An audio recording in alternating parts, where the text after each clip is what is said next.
గిరిజన బిడ్డలారా, భగత్ సింగ్, కొమరం భీం, ఠాను నాయక్ వారసులారా, మీకందరికీ హైదరాబాద్కు వచ్చినందుకు ప్రత్యేకంగా ధన్యవాదాలు తెలియజేస్తాను. సోదరులారా, స్వాతంత్రం నా పేరు ఎం ధర్మానాయక్, తెలంగాణ గిరిజన సంఘం రాష్ట్ర కమిటీ అధ్యక్షుడిని, ఆదివాసీ అధికార్ రాష్ట్రీయ మంచ్ నేషనల్ కమిటీ సభ్యునిగా పనిచేస్తా ఉన్నా.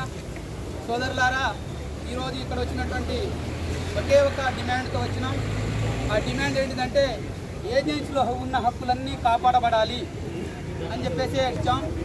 ఇప్పుడు మాట్లాడుతూ కేవలం జీవో నెంబర్ 3 గురించి మాట్లాడారు. ఆ జీవో నెంబర్ 3 కూడా 100% అని చెప్పేసి మాట్లాడుతున్నారు.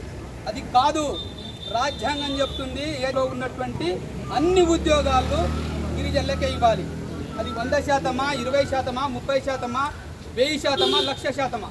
ఆ ప్రాంతంలో ఉన్నటువంటి అన్ని ఉద్యోగాలు, 39 డిపార్ట్మెంట్లలో ఉన్నటువంటి అన్ని ఉద్యోగాలు స్థానిక గిరిజనులకే ఇవ్వాలని చెప్పేసి చట్టం చెప్తా ఉంది.